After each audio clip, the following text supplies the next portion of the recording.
প্রিয় ভাইরা, বিশ্বনবী তিনি মানুষের হৃদয়ে আশা জাগান। আমরা মানুষকে ভয় দেখাই, ঠিক কিনা?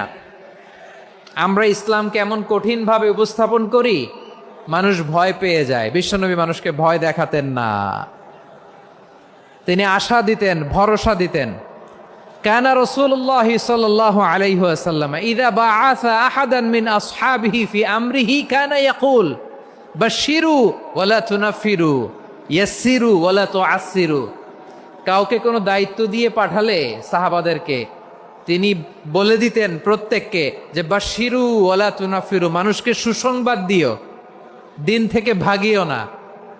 সহজভাবে ইসলামকে উপস্থাপন করো, ইসলামের শিক্ষাটাকে জটিল করে উপস্থাপন করো না। সুবহানাল্লাহ, কত চমৎকার, কত সুন্দর আমাদের ধর্ম। তিনি বলেছেন সহজ করো, কঠিন করো না, সুসংবাদ দাও, মানুষকে দিন থেকে ভাগিও না। সুবহানাল্লাহ বলেন। তাহলে বিশ্বনবী মানুষকে জান্নাতের সুসংবাদ দিয়েছেন। He was the bearer of glad tidings, জান্নাতের সুসংবাদদাতা। তিনি এমনভাবে জান্নাতের নাজ নেয়ামতের চিত্রায়িত করেছেন, উপস্থাপন করেছেন, সাহাবাদেরকে তিনি জান্নাতের পাগল বানিয়ে ছেড়েছেন। পড়েন সুবহানাল্লাহ। আমরা তো টাকার পাগল, ক্ষমতার পাগল, দাপটের পাগল। বিশ্বনবীর সাহাবারা ছিলেন আল্লাহর জান্নাতের পাগল। কিসের পাগল? আমরাও আল্লাহর জান্নাতের পাগল হতে চাই কি চাই না? সবাই বলুন, জান্নাতের পাগল হতে চাই কি চাই না? বিশ্বনবী সাহাবাদেরকে জান্নাতের পাগল বানিয়েছেন। বদরের ময়দানে এই পাশে কোরাইশ, এই পাশে মুসলমানেরা। বিশ্বনবী জ্বালাময়ী ভাষণ দিলেন, বললেন কুমু ইলা জান্নাতিন আরদুহাস সামাওয়াতি ওয়াল আরদ উইদ্দাত লিল মুত্তাকিন। ও আমার সাহাবারা, ওই জান্নাতের দিকে ছোট, যেই জান্নাত আকাশ জমিন বিস্তৃত। তোমরা দেখতে পাচ্ছ এটা বদরের ময়দান না, এটা আল্লাহর জান্নাত। আওয়াজ করে পড়েন আল্লাহু আকবার। বিশ্বনবী বললেন ছোট ওই জান্নাতের দিকে, যে জান্নাতের বিস্তৃতি আকাশ জমিন বিস্তৃত। বিশ্বনবীর এই কথা শোনার পরে এক আনসারী সাহাবী সাইয়েদনা উমাইর ইবনুল হুমাম রাদিয়াল্লাহু তাআলা আনহু খেজুর খাচ্ছিলেন। তিনি বিশ্বনবীর দিকে তাকিয়ে কথা শুনছেন আর খেজুর খাচ্ছেন। যখন বিশ্বনবী বললেন জান্নাতের দিকে ছোট, যে জান্নাত আকাশ জমিন বিস্তৃত, বিশ্বনবীর কথা শোনা মাত্র সাইয়েদনা উমাইর ইবনুল হুমাম বললেন বাহ বাহ। কি বললেন? বাহ বাহ মানে চমৎকার, মাশাআল্লাহ চমৎকার। আমরা ইদানিং কালে চমৎকার কিছু দেখলে ইংরেজিতে বলে ফেলি না ওয়াও ওয়াও, বাহ বাহ, মাশাআল্লাহ। বিশ্বনবী বললেন মা ইয়াহমিলুকা আলা কওলিকা বাহ বাহ ইয়া উমাইর। ও উমাইর, আমার এই কথা শুনে তুমি কেন বললা বাহ বাহ, চমৎকার চমৎকার কেন বললা? সাইয়েদনা উমাইর ইবনে হুমাম রাদিয়াল্লাহু তাআলা আনহু বললেন ইয়া রাসূলুল্লাহ, আপনার এই কথা শুনে আমি বড্ড খুশি হয়েছি, আর আমি প্রত্যাশা করছি আমি যদি ওই জান্নাতের মালিক হতে পারি তাহলে কতই না ভালো হতো। সুবহানাল্লাহ বলেন। বিশ্বনবী বললেন ছোট ওই জান্নাতের দিকে, যে জান্নাত আকাশ জমিন বিস্তৃত। আপনার এই চমৎকার মুখনিসৃত কথা শুনে আমার হৃদয়ের মধ্যে জান্নাতি হওয়ার বাসনা জেগে উঠলো, এজন্য বলেছি বাহ বাহ, আমি যদি ওই জান্নাতে যেতে পারতাম কতই না ভালো হতো। উমাইরের কথা শুনে বিশ্বনবী বললেন ঠিক আছে উমাইর, জান্নাতে ঢোকার জন্য, এই জান্নাতের অধিবাসী হওয়ার জন্য যেহেতু তোমার এত আকাঙ্ক্ষা, আমি বলে দিলাম আনতা মিন আহলিহা, তুমি আল্লাহর ওই জান্নাতের অধিবাসী হবা। যাও উমাইর, তুমি ওই জান্নাতের অধিবাসী, ওই জান্নাতে তুমি ঢুকবা, তুমি জান্নাতি। তার মানে সহজ কথায় তুমি জান্নাতি। সুবহানাল্লাহ বলেন। যখনই বিশ্বনবী বললেন জান্নাতি, সাইয়েদনা উমাইর রাদিয়াল্লাহু তাআলা আনহু খেজুর খাচ্ছিলেন আর মনে মনে ভাবে বিশ্বনবী যখন ওয়ারেন্টি দিয়েছে, বিশ্বনবী যখন গ্যারান্টি দিয়েছে আমি জান্নাতে যাব, তাহলে হাতে তো এখনো 3টা খেজুর বাকি। এই 3টা খেজুর যদি খাই তাহলে জান্নাতে ঢুকতে দেরি হয়ে যাবে। সুবহানাল্লাহ পড়েন। হাতে কয়টা খেজুর? 3টা খেজুর। বিশ্বনবী বললেন উমাইর আনতা মিন আহলিহা, তুমি ওই জান্নাতের অধিবাসী, তুমি জান্নাতি। উমায়ের চিন্তা করলেন, আমি জান্নাতি, নবীর মুখ দিয়ে যখন বেরোইছে ওই জান্নাতে তো আমার ঢুকতেই হবে, কিন্তু হাতে 3টা খেজুর খেয়ে যদি জেহাদের ময়দানে যাই তাহলে জান্নাতে যেতে তো দেরি হয়ে যাবে। এই চিন্তা আসা মাত্রই খেজুর 3টাকে তিনি ছুঁড়ে মারলেন, তলোয়ার বের করে আল্লাহু আকবার বলে বদরের ময়দানে ঝাঁপিয়ে পড়লেন। আল্লাহর শত্রুদেরকে কচুকাটা করে এক পর্যায়ে শাহাদাতের সুধা পেয়ে নিজেও জান্নাতি হয়ে গেলেন। পড়েন সুবহানাল্লাহ। আমরা দুনিয়ার বুকে আমরা হয়েছি দুনিয়ার পাগল, ক্ষমতার পাগল, সম্পদের পাগল, খ্যাতির পাগল। বিশ্বনবী তার সাহাবাদেরকে বানিয়েছিলেন জান্নাতের পাগল। পড়েন সুবহানাল্লাহ। ওই জান্নাতে আমরা যেতে চাই কি চাই না? একা না সবাই মিলে? একা না সবাই? জান্নাতে একা আমি যাব না তো ভাই, তোমাকেও জান্নাতে দলে নিতে চাই। সবাই বলেন, জান্নাতে একা আমি যাব না তো ভাই, তোমাকেও জান্নাতে দলে নিতে চাই। পড়েন আমিন। সিলেটের এই ঐতিহাসিক এমসি কলেজ ময়দানে আজ রাতে এই চমৎকার রজনীতে আমরা যেমনি একত্রিত হলাম, আল্লাহর জান্নাতুল ফেরদাউসের জন্য আমরা একত্রিত হতে পারি। আল্লাহ তুমি কবুল করো। সবাই আওয়াজ করে পড়েন আমিন। তাহলে চিন্তা করেন কিভাবে বিশ্বনবী জান্নাতকে চিত্রায়িত করেছেন সাহাবাদের সামনে, কিভাবে চিত্রায়িত করেছিলেন তিনি, যে কারণে সাহাবারা জান্নাতের পাগল হয়ে গিয়েছেন। আমরা যদি দেখি the way the prophet Muhammad পোর্ট্রেড জান্নাত, কিভাবে তিনি পোর্ট্রে করেছেন জান্নাতের যে সৌন্দর্য, কিভাবে তিনি সাহাবাদের সামনে তুলে ধরেছেন। বিশ্বনবী আল্লাহর কোরআন থেকে আমাদেরকে জানান আল্লাহর জান্নাতের সুসংবাদ দানকারী করে যে আল্লাহ আমাকে পাঠালেন। তোমরা কি জানো আল্লাহর জান্নাত কত সুন্দর? কোরআন থেকে বিশ্বনবী আমাদেরকে জানান, ফালা তা'লামু নাফসুম মা উখফিয়া লাহুম মিন কুররাতি আ'য়ুন জাযাআম বিমা কানু ইয়া'মালুন।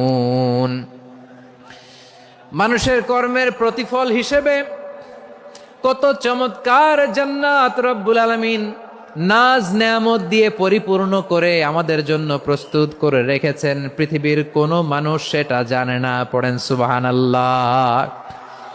এটা যে কত সুন্দর, আমাদের আমলের প্রতিদান হিসেবে কত চমৎকার, fantastic, eye catching, fabulous paradise তিনি আমাদের জন্য রেডি করে রেখেছেন।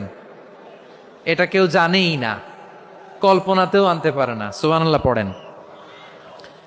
আবার হাদিসে কুদসিতে বিশ্বনবী ফরমান, রব্বুল আলামিন বলেন, আ'দাদতু লিইবাদিয়াস সালিহিন মা লা আইনুন রাআত ওয়ালা উযুনুন সামিআত ওয়ালা খাতারা আলা কলবি বাশার।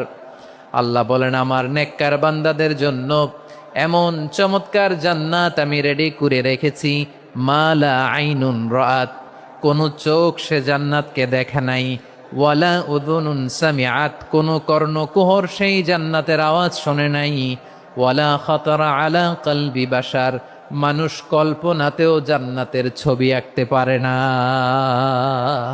সুবহানাল্লাহ, কল্পনাতেও ছবি আঁকতে পারে না। পৃথিবীর যত বিখ্যাত বিখ্যাত ডিজাইনাররা আছে সবাইকে একসাথে বসিয়ে যদি আমরা বলি জান্নাতে যে চেয়ারের মধ্যে আমরা বসবো, এই চেয়ারের একটা ডিজাইন করেন তো, কোটি কোটি ডিজাইনকে একসাথে করা হলেও জান্নাতের একটা চেয়ারের ডিজাইন হবে? প্রিয় সিলেট, আওয়াজ করে বলো, জান্নাতের একটা চেয়ারের ডিজাইন তারা করতে পারবে না। কেমন জান্নাতে আমরা যাব? বিশ্বনবী কিভাবে জান্নাতকে আমাদের সামনে চিত্রায়িত করেছেন, পোর্ট্রে করেছেন। তিনি বলেছেন, জান্নাতীরা যখন জান্নাতে ঢুকবে, ফেরেশতারা জান্নাতীদেরকে বলবে, ওয়া ইন্না লাকুম আন তাসিহু ফালা তাসকামু আবাদা। ও জান্নাতীরা, তোমরা আজীবন সুস্থ থাকবা, কোনোদিন অসুস্থ হবা না। সুবহানাল্লাহ বলেন। আচ্ছা, আজকের এই মাহফিলে যারা এসছেন কোনোদিন অসুস্থ হন নাই, এরকম কে কে আছেন? হাত তুলেন তো দেখি। ওই যে হাত তুলছে, পাওয়া গেছে, চিরসুস্থ। তোমরা কোনোদিন অসুস্থ হও নাই? অসুস্থ হও নাই? তা তুমি আর জান্নাতে যে কি করবা? তুমি তো জান্নাতেই আছো তাইলে। ফেরেশতারা বলবে ওয়া ইন্না লাকুম আন তাসিহু ফালা তাসকামু আবাদা, এটা এমন জান্নাত চিরকাল সুস্থ থাকবা, কোনোদিন অসুস্থ হবা না। সুবহানাল্লাহ বলেন। ওয়া ইন্না লাকুম আন তাহইয়াউ ফালা তামুতু আবাদা, তোমরা অমর হবা, মৃত্যু তোমাদের স্পর্শ করবে না। সুবহানাল্লাহ। অমর হওয়ার জন্য আমরা কত কিছু করি। জান্নাতে গেলে অমর হওয়া যাবে, ঠিক কিনা বলেন? তোমরা চিরকাল বেঁচে থাকবা, তোমরা আর মরবা না। ওয়া ইন্না লাকুম আন তাশিব্বু ফালা তাহরামু আবাদা, তোমরা চির যুবক থাকবা, আর বার্ধক্য তোমাদের স্পর্শ করবে না। সুবহানাল্লাহ বলেন। আপনি অমর হবেন জান্নাতে, চির সুস্থ হবেন জান্নাতে। আপনি যদি চির যৌবন থাকতে চান, চির যুবক, এটা পাবেন জান্নাতে। সুবহানাল্লাহ বলেন। ওই জান্নাতে আপনি যেতে চান তো? চান? এভাবে বিশ্বনবী উম্মতের সামনে জান্নাতকে চিত্রায়িত করেছেন, পোর্ট্রে করেছেন। এজন্য বিশ্বনবীর বৈশিষ্ট্য দিয়েছেন আল্লাহ তাআলা মুবাশশিরাম বিল জান্নাহ। নবী হে, আপনি জান্নাতের সুসংবাদদাতা। আওয়াজ করে পড়তে হবে আল্লাহু আকবার। এজন্য আল্লাহ বলেন, ইয়া আইয়ুহান নাবিয়্যু ইন্না আরসালনাকা শাহিদা, ও নবী, আপনারে আমি সাক্ষ্যদাতা করে পাঠালাম, সাক্ষ্যদাতা করে পাঠালাম। মুবাশশিরা, শাহিদা ওয়া মুবাশশিরা, আপনারে আমি জান্নাতের সুসংবাদদাতা করে পাঠালাম। 3 নম্বরে হলো নাযীরা, আপনাকে আমি জাহান্নামের সতর্ককারী রূপে প্রেরণ করলাম। পড়েন সুবহানাল্লাহ। আমার প্রিয় বন্ধুরা, বলেন তো আল্লাহ বিশ্বনবীর কয়টা বৈশিষ্ট্যের কথা এখানে উল্লেখ করেছেন? এই যে মাশাআল্লাহ, আওয়াজ করে বলতে হবে কয়টা? 5টা। 1 নম্বরে শাহিদান, সাক্ষ্যদাতা। 2 নম্বরে মুবাশশিরা, সুসংবাদদাতা। 3 নম্বরে আমরা আছি নাযীরা, তিনি হলেন সতর্ককারী। সতর্ককারী, দ্য ওয়ার্নার, ওয়ার্নিং দিতে তিনি এসেছেন। হি ওয়াজ দ্য ওয়ার্নার, সতর্ক করতে, সাবধান বাণী দিতে তিনি এই জামিনে এসেছেন, ঠিক কিনা বলেন? বিশ্বনবীকে আল্লাহ তাআলা সাক্ষ্যদাতা করে প্রেরণ করলেন, জান্নাতের সুসংবাদদাতা করে প্রেরণ করলেন, জাহান্নামের ব্যাপারে সতর্ককারী করে প্রেরণ করলেন। 3 নম্বর বৈশিষ্ট্য হচ্ছে জাহান্নামের ব্যাপারে সতর্ককারী। রব্বুল আলামিন বলেন, তাবারাকাল্লাযী নাযালাল ফুরকানা আলা আবদিহি লিয়াকুনা লিল আলামিনা নাযীরা, বরকতময় সেই সত্তা যিনি ফুরকানকে, মানে এই কোরআনকে তার বান্দার উপর নাজিল করেছেন, যাতে করে বিশ্বনবী গোটা মানব মণ্ডলীর জন্য সতর্ককারী হতে পারেন। সুবহানাল্লাহ। বিশ্বনবী সবাইকে সতর্ক করতে এসেছে, আমার প্রিয় সিলেটের ভাইয়েরা, নাকি শুধু আমাদেরকে? মুসলিম অমুসলিম, আস্তিক নাস্তিক, মুমিন কাফের, সবার জন্য তিনি সতর্ককারী। সুবহানাল্লাহ পড়েন। সূরা আলাক নাজিল হলো, তারপর সূরা মুদ্দাসসির নাজিল হলো। আল্লাহ বললেন, ইয়া আইয়ুহাল মুদ্দাসসির কুম ফাআনযির, কুম ফাআনযির, stand up and warn your people. বিশ্বনবী ওহির ভার সহ্য করতে না পেরে কাঁপুনি এসে গেল, শীত লাগছিল, তিনি চাদর গায়ে দিলেন। আল্লাহ বললেন, ইয়া আইয়ুহাল মুদ্দাসসির, হে চাদরওয়ালা, কুম ফাআনযির, স্ট্যান্ড আপ, ফাআনযির, ওয়ার্ন করো, সতর্ক করো। সুবহানাল্লাহ। ওই যে বিশ্বনবী স্ট্যান্ড আপ, দাঁড়ালেন আর সতর্ক শুরু করলেন, এন্তেকালের আগ পর্যন্ত আর বসতে পারেন নাই।